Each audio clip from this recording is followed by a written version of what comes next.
जय गुरुदेव। दीन गरीबी धार तेरे भले की कहूँ। इस समय काल की बड़ी प्रबल धार चल रही है।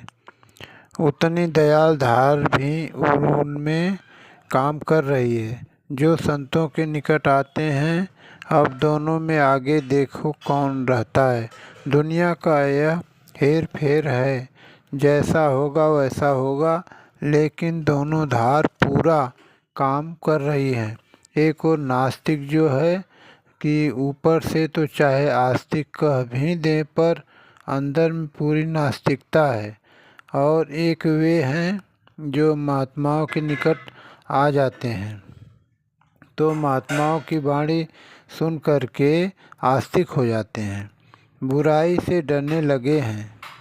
उनमें जो एक दयाल धार काम कर रही है, उनके अंदर में है। और किसका रुख किधर है, कहाँ पर ले जाएगी ले जा करके, यह तो लोगों की समझ में कुछ दिनों बाद आएगा ही।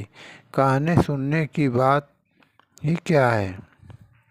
तो कहते हैं कि जो प्रभु को पाना चाहते हैं, जो 84 से अभी आए हैं, निकल कर के वे दीन गरीबी अपनावें। अगर यह दीन गरीबी उनके अंदर में है तो वही महात्माओं के पास में रह कर के कुछ प्राप्त कर सकते हैं। जिसमें यह नहीं है, वे कुछ प्राप्त नहीं कर सकते हैं। दीन गरीबी बंदगी साधन के अधीन, ताके संग में रहूं जो पानी संग मीन। कहते हैं कि जो ऐसे हैं जिनमें दीन और गरीबी है, वही बंदगी कर सकते हैं, वही उसको पा सकते हैं। दूसरे यह कि मैं भ्रम में कैसे रहता हूँ, यह सोचने की बात है। कितना सुंदर प्रमाण दिया, और हर महात्मा सुंदर से सुंदर प्रमाण देता है कि हर एक की समझ में आ जाए। कहते हैं कि जितनी प्रीत और मोहब्बत, जितना प्यार मछली का जल के साथ है, कि उतना मेरा प्यार उसके साथ है। यह दीन और गरीबी अपनी ठीक रहेगी तो सब ठीक रहता है। वही संतों और महात्माओं की इज्जत करता है, बंदगी मेरी कर सकता है। जो संतों और महात्माओं की इज्जत करता है, दीन गरीब हो करके वह मेरी बंदगी करता है, और बंदगी करने वाला वह साधक है। उसके साथ मैं कैसे रहता हूँ।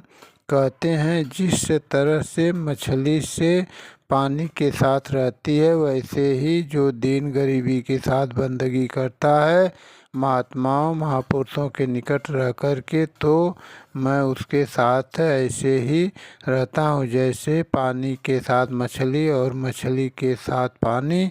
न पानी से मछली अलग हो सकती है, न मछली से पानी अलग हो सकता है। कहते हैं कि इस प्रकार से मैं उसके साथ रहता हूँ। कितना ज़बरदस्त प्रमाण कहा है। अब इस प्रमाण के आगे और क्या प्रमाण दिया जाए, या ऐसे कहो, परंतु इससे अच्छा और कोई प्रमाण लगता ही नहीं। दीन लखे मुख सबन को, दीन ही लखे न कोई। जो दीन हो जाता है, जो बहुत छोटा हो जाता है, नन्हा, उसको कहते हैं कि सब देखते हैं बच्चा है, छोटा सा। अभी माताएं उसको छोड़ दें तो कोई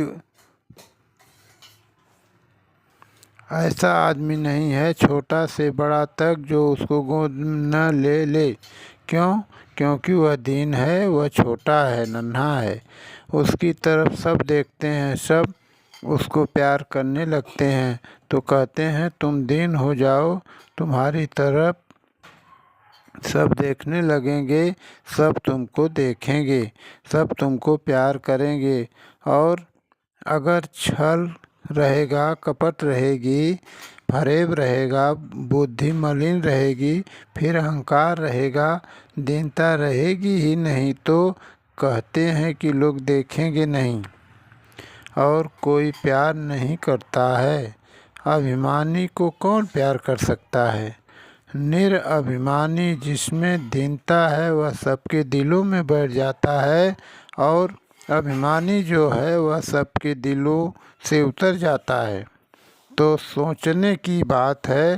कहते हैं महात्माओं के पास में सबसे बड़ी जो दौलत है वह क्या है? दीनता है। वह सबसे नमते रहते हैं और सब उनको प्यार करते हैं। इस मुल्क में रहे चाहे दूसरे मुल्क में जाएं, दूसरे प्रांत में चले जाएं, किसी के यहाँ जाएं, मुसलमानों के यहाँ जाएं, ईसाइयों के यहाँ जाएं, चाहे हिंदू हो या चूड़ा चमार हो, सब उनको प्यार करते हैं। हमने यह देखा।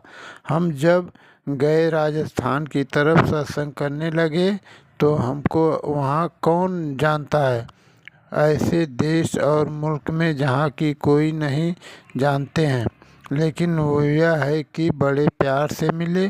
तो उसका कारण क्या है?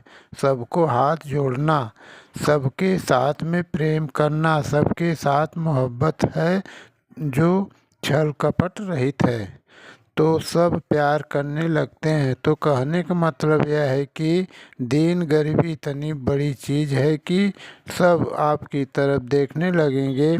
संतों और महात्माओं की तरफ क्या देखते हैं? क्योंकि उनमें इतना छोटापन है, इतना उनका हृदय भी शुद्ध है और विशाल है, दयावान है कि सब लोग उनके हृदय की तरफ देखते हैं, सब लोग उनके शक्ल की तरफ देखते हैं, सब उनकी दृष्टि की दया मेहर मांगना चाहते हैं। हर एक कोई भी हो, चाहे कोई भी काम का हो, वह फकीर से फकीर के रूप में कहे कि आप हमारे ऊपर में मेहरबानी कर दीजिए, आप कहें कि आप संत हैं, आप दया कर दीजिए, कोई और कुछ कहने लगे, इस तरह से सब उनसे यह भीख मांगते हैं। क्योंकि वह इतने दयालु हैं, उनके अंदर में इतना छोटापन है और वह सबके साथ में प्यार करते हैं, इसलिए सब उनकी तरफ देखते हैं। अरे भाई, आप भी वैसे ही बन जाओ, आपकी तरफ में भी सब देखने लगेंगे, आपको भी प्यार करने लगेंगे। तो दीनता में बड़े लाभ हैं। अभिमान तो बहुत ही खराब है। अभिमान तो एक सांप है जो कहते हैं ऐसा ऐंठ जाता है, बर्रा जाता है, इसलिए अभिमान बहुत खराब चीज़ है। जय गुरुदेव। कर्मों का जाल। इस संसार के सभी जीवों को अपने तत्वों के अनुसार 5 वर्गों में बांटा गया है। पहला वर्ग पेड़ पौधों का है, जिसमें पानी का तत्व विशेष रहता है। बाकी चारों तत्व गौण हैं और केवल नाम मात्र के हैं। दूसरा वर्ग कीड़े मकोड़े का है, जिसमें अग्नि और जल तत्व ही प्रधान है तथा अन्य तीनों तत्व नाम मात्र के हैं। तीसरा वर्ग पक्षियों का है, जिनमें केवल आकाश तत्व की कमी है और शेष चारों तत्व पाए जाते हैं। इसी कारण से पशु में बुद्धि की कमी रहती है। पांचवा वर्ग मानव जाति का है, जिसमें पांचों तत्व पूरे तौर से हैं, जल, पृथ्वी, अग्नि, वायु और आकाश। काल ने इन 5 वर्गों में जीवों को बड़ी चालाकी के साथ फंसा रखा है। सब कर्मों के जाल में फंसे हैं। प्रत्येक वर्ग में उसने कुछ ऐसा बना रखा है कि जीव की खुराक जीव है, पानी के जीव यानी बड़ी मछली छोटी मछलियों को खाकर जीवित रहती है। कहने का मतलब ये है कि पानी में जीव को खाता है, क्योंकि खाने का और कोई सामान नहीं होता है। पृथ्वी के जीव में शेर भेड़ियों को खाते हैं, भेड़िए बकरियों आदि को खा जाते हैं, बकरियां पौधों को खाती है, फिर बाज चिड़ियों को खाता है और चिड़ियां कीड़े मकोड़े को खाती है। मनुष्य पौधों तथा सभी प्रकार के अनाजों को खाकर जीवित रहते हैं। इस प्रकार सारी दुनिया में एक जीव दूसरे जीव को खा रहा है। नियम यह है कि वे जीव जो कि दूसरे जीव को खा रहा है, उन्हें वे ही जीव खाएंगे जिनको उन्होंने खाया था। इस तरह से कर्मों के जाल से कोई छूट नहीं सकता। जय गुरुदेव।